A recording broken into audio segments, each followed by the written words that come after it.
بسم اللہ الرحمن الرحیم۔ آج ہمارے 3 بیسک موضوعات ہیں۔ نمبر 1 ہے ہمارا 90 ڈیز کے مطابق الیکشن کا مطالبہ۔ آج ہماری کور کمیٹی نے بھی فیصلہ کیا ہے اور آپ تک اعلامیہ بھی پہنچایا ہے۔ ہم پریزیڈنٹ آف پاکستان کو ایک خط بھی لکھیں گے جس میں ان کو یاد دہانی کرائیں گے اور ان کو اپنی آئینی ذمہ داری سے ان کو یاد دہانی کے لیے بھی کہیں گے کہ وہ ان کا صرف اختیار نہیں ہے، یہ ان کی کانسٹیٹیوشنل ذمہ داری ہے کہ وہ 90 دن میں الیکشن کے لیے تاریخ اپوائنٹ کریں انڈر آرٹیکل 48 سب آرٹیکل 5۔ اور یہ میں سمجھتا ہوں کہ یہ basic constitutional and fundamental duty ہے پریزیڈنٹ آف پاکستان کی کہ وہ فوری طور پر اگلے ہی ہفتے یا 2 دن کے اندر وہ تاریخ دیں، کیونکہ اگر وہ تاریخ نہیں دیں گے تو یہ ان کی اپنی ڈیوٹی سے، اپنی اوبلیگیشن سے ایک روگردانی تصور ہوگی۔ وہ اسی طرح کی غلطی اور جرم ہوگا جس طرح election commission of Pakistan for the last 8 and 9 months سے کرتا چلا آ رہا ہے۔ اس لیے کہ جب یہ رجیم چینج آپریشن ہوا، سب آپ کے سامنے ہے، جو سو کارڈ سائفر کے نتیجے میں جو غلامی کی بدترین مثال قائم کرتے ہوئے شہباز شریف کو چنا گیا، جس نے کہا تھا بیگرز آر ناٹ چوزرز، اور اس کے بعد اس نے جس انداز سے اپنے طرز حکمرانی سے یہ ثابت کیا کہ وہ ایک نااہل ترین اور ٹرو سینس میں ایک غلام قسم کا پرائم منسٹر ثابت ہوا، اور اس نے اپنی کارکردگی اور بدترین پرفارمنس سے اس ملک کو جس بحران میں دھکیل دیا، آج 16 مہینوں بعد ہمارے سارے وہ مقتدر طبقے اور حلقے ہاتھ سر جوڑ کے بیٹھے ہیں اور سوچ رہے ہیں کہ کیا اس ملک کو ڈیفالٹ سے بچایا جا سکتا ہے، کیا اس ملک کی اکانومی کو بہتر کیا جا سکتا ہے۔ اور جو افراتفری، جو سیاسی انتشار، اقتصادی انتشار اور جو آئینی بحران اس وقت جنم لے رہا ہے اور جنم لے چکا ہے، اس سے کیسے نبرد آزما ہوا جائے۔ اس کے لیے افسوس کی بات ہے کہ یہ بات عمران خان صاحب نے پہلے بتا دی تھی کہ آپ سے یہ ملک نہیں سنبھالا جائے گا، نہ آپ اس کی اکانومی درست کر سکیں گے، نہ اس کی معیشت درست کر سکیں گے، نہ اس کی اقتصادیات درست کر سکیں گے، نہ اس کی سیاسیات درست کر سکیں گے، نہ آپ ملک کو انتشار اور بحران سے بچانے کی کیپیسٹی رکھتے ہیں۔ اس لیے کہ وہ کرپٹ ٹولہ جس نے آتے ساتھ ہی سب سے پہلا کام یہ کیا کہ نیب لاء کے ذریعے اپنے مقدمات ختم کرائے، دوسرا کام انہوں نے کیا اوورسیز کا رائٹ آف ووٹ ختم کیا، تیسرا کام انہوں نے کیا الیکٹرانک ووٹنگ کا سسٹم ختم کیا۔ اور یہ وہ تینوں وہ چیزیں تھیں جس نے اس ملک میں ایک اچھائی کی بنیاد رکھی تھی، اور اس کے ذریعے جو نقصان ہم اٹھا رہے ہیں وہ سب آپ کے سامنے ہے۔ جب 0% ڈیفالٹ کا چانس تھا، آج آپ پریکٹیکلی ڈیفالٹ کر چکے ہیں خواجہ آصف کے بقول۔ تو ان حالات میں اس کا واحد حل یہ ہے کہ اس بے یقینی کی کیفیت کو ختم کریں، اور اگر یہ الیکشنز 90 ڈیز میں ہو جاتے جو پچھلے 1 مارچ 2023 کا پہلا فیصلہ آیا سپریم کورٹ کا، دوسرا فیصلہ 4 اپریل کا فیصلہ آیا، پہلی تاریخ پریزیڈنٹ آف پاکستان نے 9 اپریل کو دی تھی، دوسری تاریخ پریزیڈنٹ آف پاکستان نے with the consultation of election commission 30 April کو دی تھی، اور الیکشن کمیشن نے اپنی بدنیتی کی بنیاد پر اور اپنی اتھارٹی کا مس یوز کرتے ہوئے اور اختیارات کا ناجائز استعمال کرتے ہوئے اس نے وہ تاریخ 8 اکتوبر رکھ دی تھی، اور 8 اکتوبر کو بھی انہوں نے الیکشنز نہیں کرانا تھا، صرف الیکشن کے التوا کا بہانہ بنانے کے لیے انہوں نے 8 اکتوبر رکھی تھی، اور وقت نے یہ ثابت کیا۔ کاش کہ اگر اس وقت سپریم کورٹ کے فیصلوں پہ عمل درآمد ہو جاتا تو جو افراتفری اور انتشار آج ہم دیکھ رہے ہیں، جو بے یقینی کی کیفیت کے نتیجے میں جو لوگ غربت، مہنگائی اور بے یقینی کی کیفیت سے اور معاشی تباہی سے، اپنی بدحالی سے جو خودکشیاں کرنے پہ مجبور ہیں، تو شاید یہ دن ہمیں نہ دیکھنے پڑیں۔ اور آج بھی میں سمجھتا ہوں ہمارے آدھے مسائل کا حل اس وقت ہو جائے گا جس وقت صدر پاکستان یہ تاریخ اناؤنس کریں with in a period of 90 days under article 48 sub article 5، اور اس کے لیے فری اینڈ فیئر الیکشنز کرانے کا ماحول کریٹ کیا جائے، جبر اور خوف کی فضا کو ختم کیا جائے۔ ایک پولیٹیکل پارٹی کو ختم کرنے کے لیے پورے پاکستان کی مشینری، پورے پاکستان کے سارے ادارے، پورے پاکستان کی لا انفورسمنٹ ایجنسیز پورے پاکستان میں with the support of establishment اس کو ختم کرنے کے در پہ ہیں۔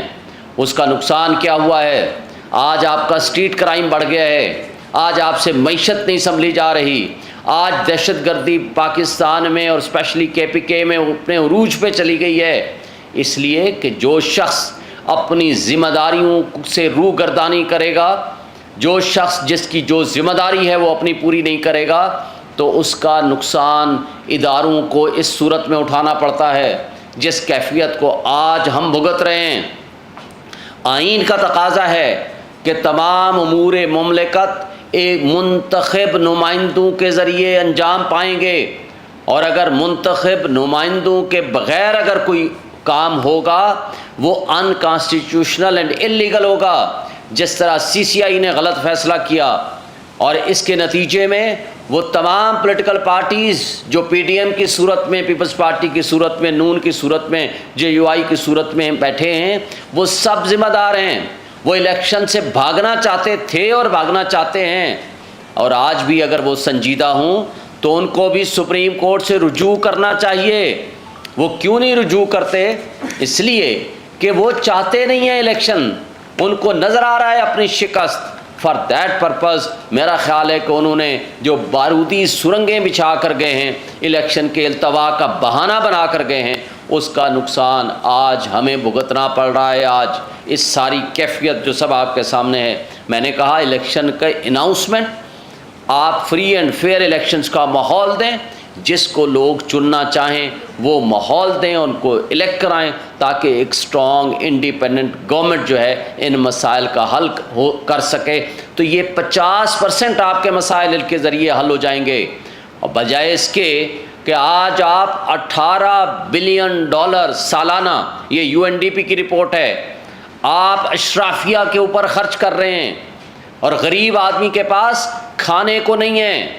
آپ کانسٹیٹیوشن ایونیو پہ کھڑے ہو جائیں، ہر 10 منٹ کے بعد ایک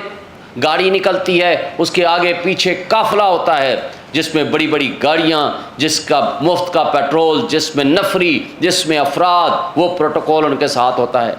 اس کے نتیجے میں وہ اشرافیہ جو $18 بلین ہڑپ کر رہی ہے، ویئرز غریب آدمی کے ٹیکس کا وہ پیسہ ہے، وہ آپ کی جیب سے نکلا ہوا پیسہ ہے، اور اس کے ساتھ جو مہنگائی چینی کی صورت میں، باقی جو چیزیں ہیں وہ سب آپ کے سامنے ہیں، میں اس کی تفصیل میں جائے بغیر، یہ ظلم ڈھا رہی ہے اشرافیہ، اور آپ کے پیسے نکال کے آپ ہی کے اوپر ظلم ڈھا رہی ہے، جس کی بدترین مثال شہباز حکومت کی زیر قیادت وہ PDM کی حکومت، جس نے غریبوں کو $1 کی سبسڈی دینے کو تیار نہیں، لیکن 10 ارب روپے کے اشتہارات چلا دیے کہ جی ہماری کارکردگی، کیا کمال کی کارکردگی ہے۔ کیا یہ ظلم نہیں ہے؟ آپ کو جب یہ کہا جاتا ہے کہ سبسڈی دو غریب آدمی کو بجلی میں، کہتے ہو IMF نہیں مانتا۔ IMF آپ کو یہ ساری عیاشیاں کرنے کی اجازت دیتا ہے کہ آپ $18 بلین کی مفت مراحت انجوائے کریں، اور IMF آپ کو اس بات کی بھی اجازت دے دیتا ہے کہ جاتے جاتے 1 ارب روپے ہر مہینے کو دے دو بطور جگنو موسن، اور تاکہ آپ اگلے الیکشن کی تیاری کر سکیں اور کھانے پینے کا سسٹم بحال ہو جائے۔ اور پچھلے جو نیب لاز امینڈ کر کے جو مقدمات ختم کرائے وہ 1100 چوری تو آپ نے ویسے ہی ختم کرا دی، لیکن آگے بھی جو ظلم کر کے گئے ہیں 332 ارب روپے کے قریب یہ اس طرح ان کی جیبوں میں ڈال دیے گئے۔ یہ ہے وہ ظلم۔ کیا یہ محفظ سے آپ کو نہیں روکتا؟ کیا آپ کو اس سے روکتا ہے کہ آپ نے غریبوں کو کیوں مراعات دے دی ہیں، غریبوں کو کیوں سبسڈی دے دی ہے؟ یہ صرف ایک فراڈ ہے۔ اصل مسئلہ یہ ہے کہ آپ کی آنکھوں میں، لوگوں کی آنکھوں میں دھول جھونکنا ہے۔ اور یہ جو سو کال ڈرامے کیا کرتے تھے آ کر کے ہر گھنٹے بعد ایک نئی پریس کانفرنس ان کے ہوتی تھی، ان کے وزیر و مشیر کی 87 یعنی 85 سے 87 ان کے وزیر و مشیر تھے، اور اس نے ناصر سعید کھوسہ کی سربراہی میں شہباز شریف نے ایک کمیٹی بنائی، جی کیسے ہم بچت کریں۔ انہوں نے کہا 32 منسٹرز رکھو۔ اس وقت آپ کی معاشی تباہی کے دہانے پہ پہنچ چکے ہیں، لیکن اس 87 یا 85 منسٹر وزیر و مشیر میں سے 45 وہ تھے جن کے پاس کوئی محکمہ نہیں تھا، اور اس کے نتیجے میں جو ہم نے بھگتا، جو اس ملک نے بھگتا، جو اس قوم نے بھگتا، وہ سب آپ کے سامنے ہے۔ اور آخری بات، چیف جسٹس آف پاکستان نے آج جو ججمنٹ دی ہے اس میں ایک ایک لفظ ان کا بڑا امپورٹنٹ ہے کہ کس طرح اس الیکشن سے بھاگنے کے لیے پی ٹی ایم کی جماعتوں نے حملہ کیا سپریم کورٹ آف پاکستان کے اوپر، کس طرح کنٹینرز کے ذریعے وہاں آ کر کے ان کے اوپر حملہ آور ہوئے، اور کس طریقے اور کس انداز سے انہوں نے پارلیمان میں کھڑے ہو کے ریزولوشنز پاس کی، اور ہر روز ان کے خلاف ایک نئی قسم کی ایک حملے کی صورت میں، اور ان کو گالیاں دینے کی صورت میں، جلسوں میں تقریریں کرنے کی صورت میں، ان کی تصویریں لگانے کی صورت میں، وہ ساری اس کی بہت ساری مثالیں آج کے فیصلے میں ان کے خلاف، پی ٹی ایم کی حکومت کے خلاف چارج شیٹ ہے۔ میں سوال کرتا ہوں، عدلیہ ایک ریاست کا سب سے اہم ستون ہے، انہوں نے 97 پہ ایک حملہ کیا تھا، اور یہ دوسرے اس کے بیچ بھی کرتے رہے، لیکن یہ 2023 ایک دوسری قسم کا حملہ تھا جو مستقل انہوں نے جاری رکھا۔ لیکن میں سوال یہ کرتا ہوں، کیا ریاست کے اہم ترین ادارے کے اوپر حملہ، کیا یہ شرپسندی اور دہشت گردی نہیں ہے؟ کیا ایک ہی ادارہ ریاست ہے؟ کیا ریاست کے کسی اور ادارے کے اوپر حملہ، وہ حملہ ریاستی دہشت گردی، اور اس کے اوپر اس کو دہشت گردی میں نہیں لائیں گے، یعنی یہ حکومتی دہشت گردی میں نہیں لائیں گے؟ کیا سرکار کو یا اس وقت کی حکومت کو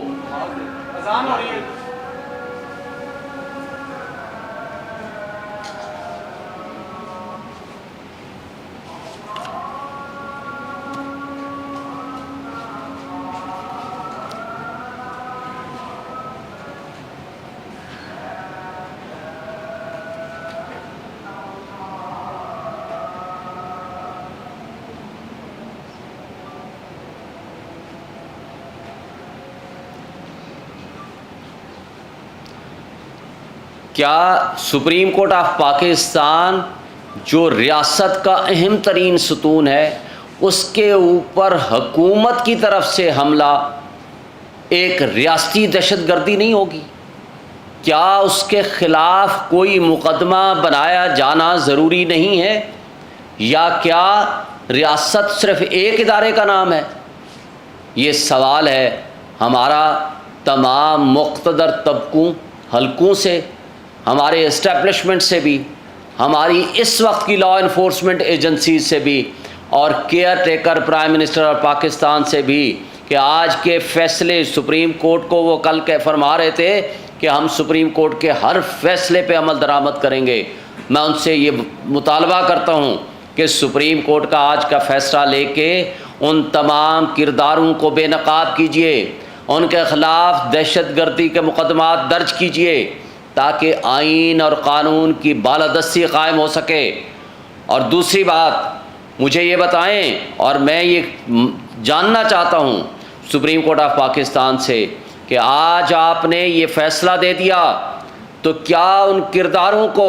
جنہوں نے آپ کے یکم مارچ کے فیصلے کی تصدیق کی، مذاق اڑایا اور اس پہ عمل درآمد نہیں کیا، جس نے 4/4 کے آپ کے فیصلے کی تصدیق کی، مذاق اڑایا اور عمل درآمد نہیں کیا، جنہوں نے آئین کو معطل کیا، کیا اس کے خلاف آپ کوئی مقدمہ درج کرائیں گے یا کیا ان کے خلاف توہین عدالت کی کارروائی ہوگی؟ اور اگر آپ نہیں کریں گے تو یہ آپ کی کمزوری تصور ہوگی۔ پھر جو طاقتور لوگ ہیں، اس کا مطلب ہے وہ اگر سپریم کورٹ کے فیصلوں کو نہ مانیں تو کوئی طاقت ان سے نہیں پوچھ سکتی، اور اگر کمزور اور غریب آدمی کوئی غلطی کرے تو ان کو اٹھا کر کے آپ جیلوں میں بند کر دیں، ان کے والدین کو نہ ملنے دیں، ان کو وہ انسانی اور بنیادی حقوق سے بھی محروم کر دیں جس کے وہ آئین کے مطابق حقدار ہیں، تو یہ کیا انصاف کا، قانون کا دوہرا معیار نہ ہوگا؟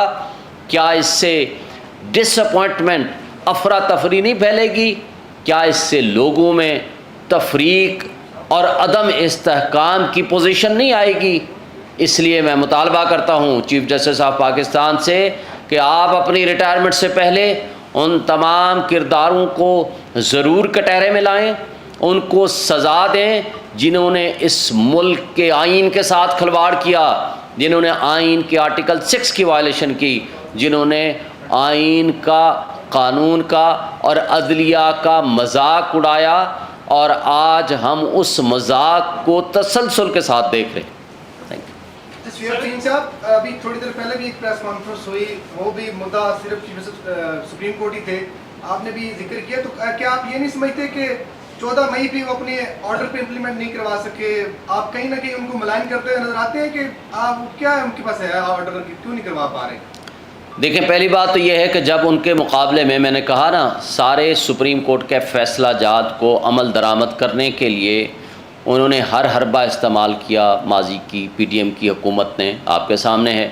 پہلے review of judgment and order لے آئے، پہلے اس پہ فیصلہ کرنا پڑ گیا، پھر پریکٹس اینڈ پروسیجر بل لے آئے، پھر اس کے اندر فیصلہ ہوا، وہ گو کہ ٹیمپریری فیصلہ ہے، اور اس کے ساتھ پھر الیکشن کمیشن کے ذریعے الیکشن ریویو پٹیشن ڈال دی، اس کے اوپر فیصلہ آیا۔ لیکن یہ سارے حربے آپ کے سامنے تھے، آپ نے ان کو ڈے ٹو ڈے بیسس پہ فیصلہ کرنا تھا، لیکن آج آپ اس کا نتیجہ برآمد کر چکے ہیں، کیونکہ ریویو بھی خارج ہو گیا ہے، review of judgment and order کی پٹیشن بھی خارج ہو گئی ہے۔ آج آپ نے اس آج کے آرڈر کے ذریعے یہ بھی ثابت کر دیا ہے، چارج شیٹ مرتب کر دی ہے اس وقت کی پی ڈی ایم کی حکومت کے خلاف۔ آج تو کم سے کم وقت ہے ان کو سزا دے کے جائیں۔ آپ فیصلہ دیتے ہیں، اگر کوئی نہیں مانتا تو اگلا اس کا کانسیکوینشل ایفیکٹ ہے کہ ان کو توہین عدالت میں تو سزا دے کے جائیں، کسی ایک کو نشانہ عبرت بنا کے جائیں، یہ آپ کی کانسٹیٹیوشنل ذمہ داری ہے۔ اس لیے تاکہ آئندہ کے لیے آئین کے ساتھ اس طرح کا کھلواڑ نہیں ہو، چونکہ اگر ایک بھی ملزم کو یا مجرم کو سزا نہیں ملے گی تو اس طرح کی حرکتیں اب دوبارہ ہو رہی ہیں۔ جس طرح 90 ڈیز میں اب الیکشن نہیں ہو رہا، کوئی اس کی ڈیٹ دینے کو تیار نہیں ہے، الیکشن کمیشن کو بلایا جاتا ہے کنسلٹیشن کے لیے بائی دی پریزیڈنٹ، وہ پریفر کرتا ہے اسی دن کہ وہ امریکن سفیر سے تو ملاقات کرے، لیکن آئینی سربراہ کے ساتھ ملاقات سے انکار کر دیتا ہے۔ یہ ساری چیزیں آپ کے سامنے ہیں، اس لیے کہ آپ نے ایسے کرداروں کو سزائیں نہیں دیں۔ اگر آپ نے سزائیں دی ہوتی تو قانون اور آئین کی پامالی اس طرح سر عام نہ ہو رہی ہوتی جو اس وقت ہم اپنی آنکھوں سے دیکھ رہے ہیں۔ سر، آپ یہ بتائیے کہ آپ کی عمران خان صاحب سے ملاقات ہوئی اور وہ کیا موجودہ سسٹم اور مقتدر حلقوں سے کمپرومائز کرنے کے لیے تیار ہیں یا نہیں؟ اور دوسرا عام ترین سوال یہ کہ جس کیس میں ان کی گرفتاری ہے، کیا دیکھتے ہیں کہ آنے والے وقت میں ان کی رہائی کب تک متوقع ہے؟ دیکھیں، جس کیس میں وہ گرفتار ہیں، کمال کی بات ہے، ایک کیس میں ان کا توشہ خانہ میں جو پہلے دن آرڈر سسپینڈ ہونا تھا اس کو 25 دن لگائے آنریبل چیف جسٹس اسلام آباد ہائی کورٹ کی سربراہی میں بینچ نے، اور انہوں نے خود کہا کہ یہ آرڈر انلیگل ہے ہمایوں دلاور کا۔ اس دوران انہوں نے کیا کیا، سائفر کیس میں عمران خان کو طلب کیے بغیر، ان کو پروڈیوس کیے بغیر ان سائنڈ روکار بھیج دی کہ جناب یہ سائفر کیس میں انڈر کسٹڈی ہیں، اور اس دن سامنے منظر عام پر آئی جس دن ان کا آرڈر سسپینڈ ہوا۔ یہ آپ کیلکولیٹڈ اینڈ مینوپولیشن آپ دیکھ لیں۔ افسوس کی بات ہے کہ سارے ریاستی ادارے باندی بن کے کھڑے ہوئے ہیں، کن کے سامنے؟ جو موسٹ پاورفل لوگ ہیں، جن کا مقصد ہے کہ کسی نہ کسی طریقے سے اور ہر حال میں عمران خان کو جیل میں رکھنا ہے. لیکن یہ ساری چیزیں، اور جب پچھلے سیٹرڈے کو کیس تھا، جب ہم نے کہا کہ جناب آج بحث سن لیجئے جج صاحب کو، 2.5 گھنٹے اس بات پہ ان کو قائل کرتے رہے کہ آپ بحث سن لیں، جو کہ آدھے گھنٹے سے زیادہ کی بحث نہیں ہے. انہوں نے کہا ہے میں منڈے کو ہر حال میں فیصلہ کروں گا، لیکن ان کو پتہ تھا کہ منڈے کو ان کی وائف نے بیمار ہو جانا ہے اور انہیں اپلیکیشن دے دینی ہے فار ایڈجنمنٹ.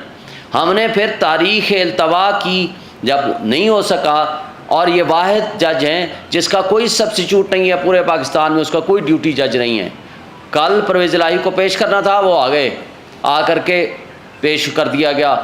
1 دن کے لیے. یعنی ہمارا جمعرات کو ہم نے ڈیٹ رکھائی تھی، جمعرات کو، تو جمعرات تک وہ چھٹی پہ چلے گئے. ہم نے اب سیٹرڈے رکھائی ہے کل صبح، تو آج وہ آ گئے ہیں. ہمیں پتہ چلا ہے کل سیٹرڈے کی بھی انہوں نے چھٹی کر لی ہے. تو یہ اگر طرز عمل ہمارے منصفوں کا ہوگا تو ہم کیا توقع رکھیں گے. لیکن ہم یہ ایکسپیکٹ کرتے ہیں کہ آئین اور قانون کے مطابق ہمارا حق بنتا ہے، ہماری بات سنی جائے، ہمارا کیس سنا جائے. یہ جو حربے اور طریقہ وارداتیں ہیں یہ نہیں ہونی چاہیے، یہ ان کانسٹیٹیوشنل اینڈ اللیگل ہے. جہاں تک آپ کا صلح کی بات ہے، ہمارا پیغام یہ ہے کہ فری اینڈ فیئر الیکشنز کرائیں، 90 ڈیز میں الیکشن کرائیں. ہم آئین اور قانون کی بالادستی کے لیے ہر ایک سے بات کرنے کو تیار ہیں، جس میں ہماری سیاسی اور جمہوری قوتیں سمیت کوئی بھی سٹیک ہولڈرز ہیں، جو اس واحد ہمارا 1 پوائنٹ ایجنڈا ہے، فری اینڈ فیئر الیکشنز. اس پہ کوئی کمپرومائز نہیں ہو سکتا، یہ آئین کا تقاضا ہے. اور اس ملک کو اس تباہی کے دلدل سے ایک اسٹرانگ انڈیپینڈنٹ گورنمنٹ ہی نکال سکتی ہے. آج تمام سروے بتاتے ہیں کہ 70 to 80% آج بھی پاپولیرٹی عمران خان اور پی ٹی آئی کی ہے. لیکن افسوس کی بات ہے، اس لیے یہ الیکشن سے بھاگ رہے ہیں. کوئی ایک بہانہ، کبھی دوسرا بہانہ، کبھی تیسرا بہانہ. ہمیں کسی سے کوئی دشمنی نہیں رکھنا چاہتے، نہ ہمارا مقصد ہے. ہم صرف کہتے ہیں کہ اس ملک کو تباہی سے نکالنے کا کوئی اور روڈ میپ نہیں ہے سوائے اس بات کے فری اینڈ فیئر الیکشن. عوام جس کو چاہتی ہے اس کو اقتدار میں آنے دیں تاکہ لوگوں کے مسائل حل ہو سکیں.